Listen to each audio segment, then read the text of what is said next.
Coming up on UATV, some of our very own students could be receiving a special award. And I'll tell you what all of this colored powder is about. Stay tuned, you're watching UATV. Live from the University of Arkansas, this is UATV News at 9. Welcome into UATV News. I'm Jacob Penner. And I'm Veronica Calhoun. Thank you for joining us. Now let's take a look outside with our current forecast with Tevin. Tevin, how's it feel out there? Jacob and Veronica, it feels great, and it's going to be it was a great day today. The current temperatures, though, right now, it's about 58 degrees with it, and it feels like 58. There is a southwest wind at about 7 to 11 miles an hour. A chance of rain tonight, only a slight chance, and if it doesn't happen before midnight, I'm not so sure we're going to see any rainfall, but that is later on in the week. I'll get to that forecast later on in the show. Today's high was about 67 degrees at 2:59 this afternoon. The low, 42 degrees. Winds from the south-southwest at about 20 to 25 with gusts from the south at 44 miles an hour. Guess what? Tomorrow, we're going to see somewhat of the same conditions, but it's going to be a little bit cooler, so stick around for that forecast.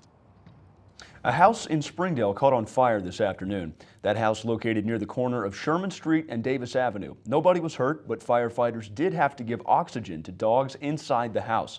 Fire crews think an explosion inside of a truck, which was in the house's garage, started the fire. The windy weather caused the fire to spread from the garage to the house. Ruppel Road is a topic of discussion for the Fayetteville City Council. The road is expanding from Martin Luther King Jr. Boulevard to Persimmon Road, but whether it will be 2 lanes or 4 lanes is the question. Last year, the city conducted a traffic study. Using this information, Councilman Matthew Petty thinks we only need 2 lanes.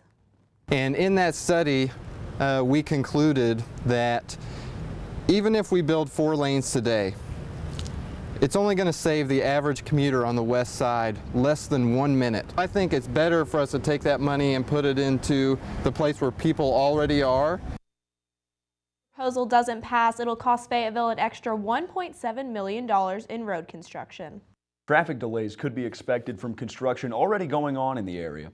Crews are widening Highway 16 from 2 lanes to 4, so delays will be seen near Porter Road. A section of the eastbound lane of Huntsville Road will be closed from 7 a.m. to 3 p.m. Monday through Friday. There's a lot of construction in the Chaffee Crossing area. This is due to growth nearby. The Fort Smith Board of Directors is looking to approve a contract for a 2.5 million gallon water reservoir. If the contract is approved, construction will start in the spring. Voters approved a sales tax bond in March 2012 that will fund the reservoir. Students in Bentonville could be at a loss for transportation. The district currently shuttles about 500 students to 3 different boys and girls clubs for an after-school program every single day. The board is looking at cutting the funding for this program, and it's got parents worried.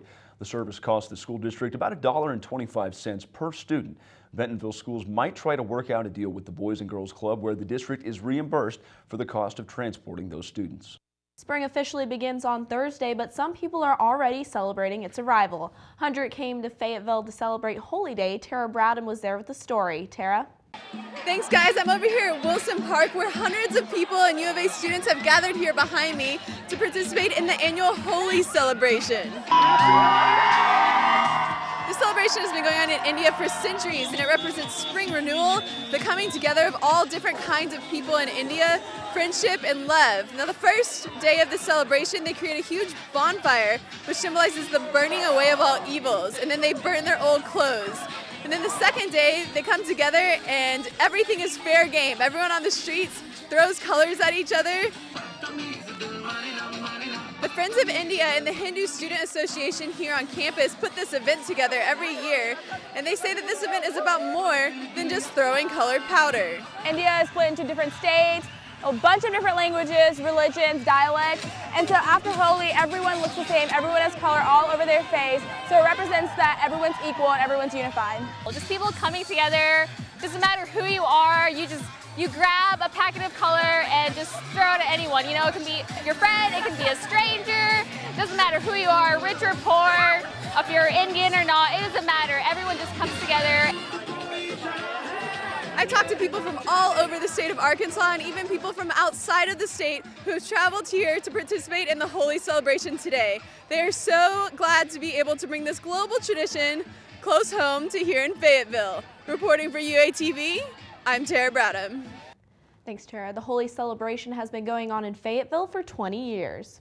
The March of Dimes is asking for volunteers to help at the world's largest baby shower. The event is Saturday, March 28th. Volunteers are needed to help run the booths, the fashion show, and other events. If you're interested, call the number on your screen.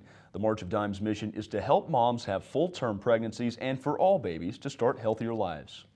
The sun is finally shining and spring is near. Warm seasons can sometimes limit rainfall. Botanical Gardens of the Ozarks hopes to help people from experiencing rain drought woes. UATV's Bridgman Perkins has more. I'm here at the Botanical Gardens where they're hosting a Make Your Own Rain Barrel workshop.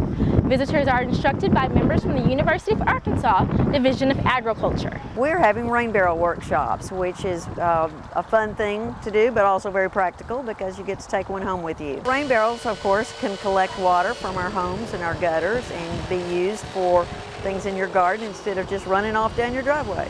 We think we offer a real reasonable price for these because we're doing these for $30.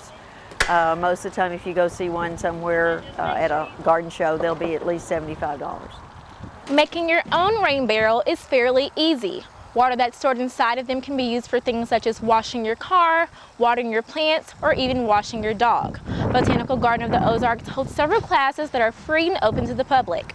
Reporting live for UATV, I'm Bridgman Perkins.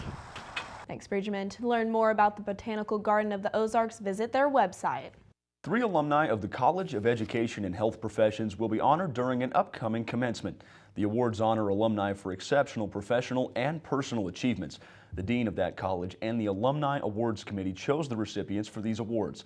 Karen Crawford Jennings, Anna Reed, and Jerry Robbins will all be honored at the ceremony May 10th at Bud Walton Arena.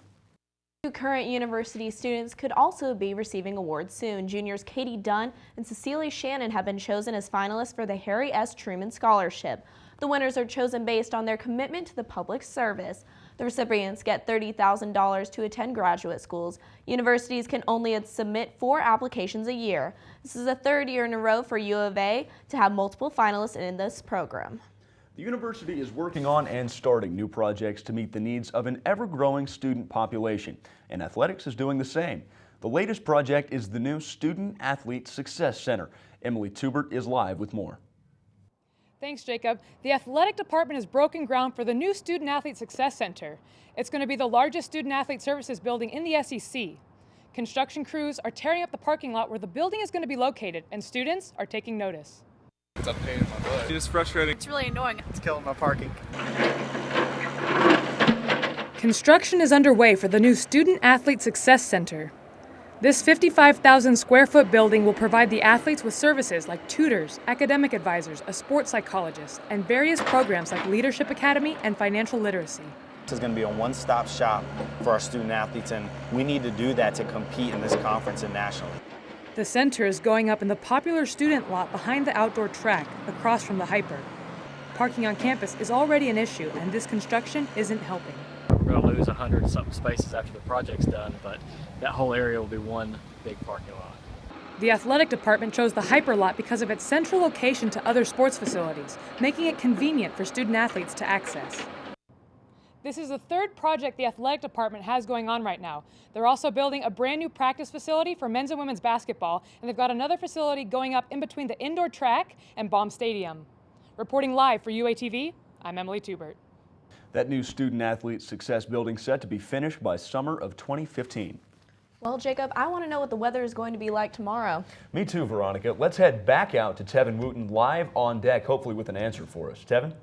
Hey, yeah, I do have an answer, and it's a great answer. I think you're going to enjoy it, you too. Let's take a look at that daytime tracker because we love to track the weather for you here at the U of A. Tomorrow on your March 19th, the sunrise at 7:22 a.m. It's 36, but it feels like 27, and that's because we have a cold front coming through with northwest winds. It's 49 degrees at noon. It feels like 44 at 5 p.m. We're 57 degrees and warming, but that's likely to be tomorrow's high, so don't expect too much warming coming out of that system. But the good news is we're going to warm up into the weekend. I'll talk about that coming up later on. Coming up, Riverfest has released the names of 3 more artists coming to play at the festival this May. And Walmart is getting into a new business that will put them in competition with GameStop. We'll have the full story after the break. Stay tuned. You're watching UATV News.